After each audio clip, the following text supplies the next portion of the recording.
আমরাও 100 কোটি হিন্দু बांग्लादेशेर 1.5-2 कोटी हिंदुर जन्य लड़ू। जितना मुसलमान वोट देने के लिए निकला सब ममता को वोट दिया।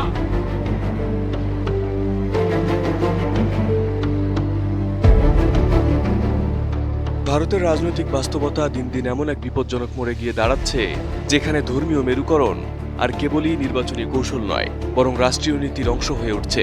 আর সেই রাজনীতির সবচেয়ে বিস্ফোরক উদাহরণ এখন পশ্চিমবঙ্গ। সবাই তৈরি, বাংলা বাঁচাতে হবে, বাংলাকে বাংলাদেশ হতে।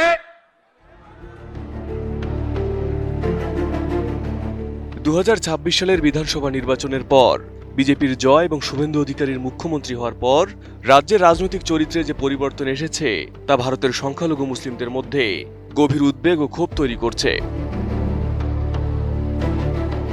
শুভেন্দুর বিরুদ্ধে অভিযোগ রয়েছে সর্বশেষ বিধানসভা নির্বাচনে মুসলিম বিদ্বেষী কার্ড খেলেছেন তিনি। পুরো নির্বাচনী প্রচারণায় মুসলিম বিদ্বেষী বক্তব্য দিয়ে সরব ছিলেন এই বিজেপি নেতা।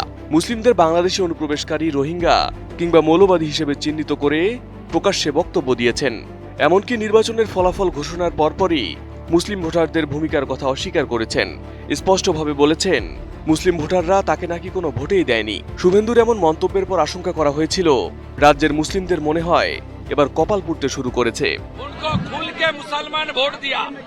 वार्ड नंबर 77 में जितना मुसलमान वोट देने के लिए निकला सब ममता को वोट दिया।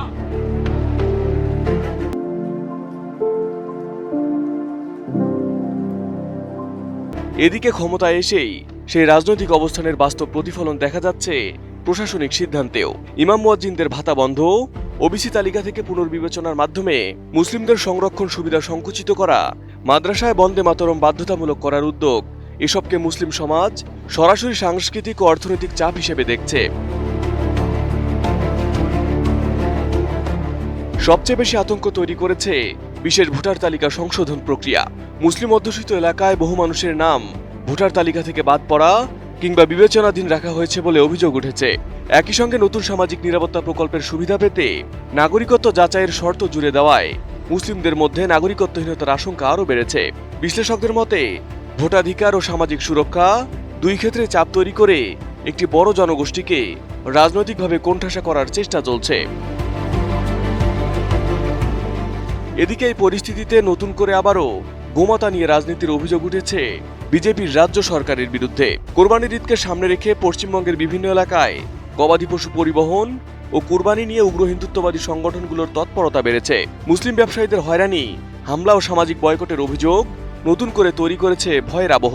বিজেপি সরকার এসে আমরা মানলাম, ভালো হয়েছে, কিন্তু এ কি সর্বনাশ হচ্ছে।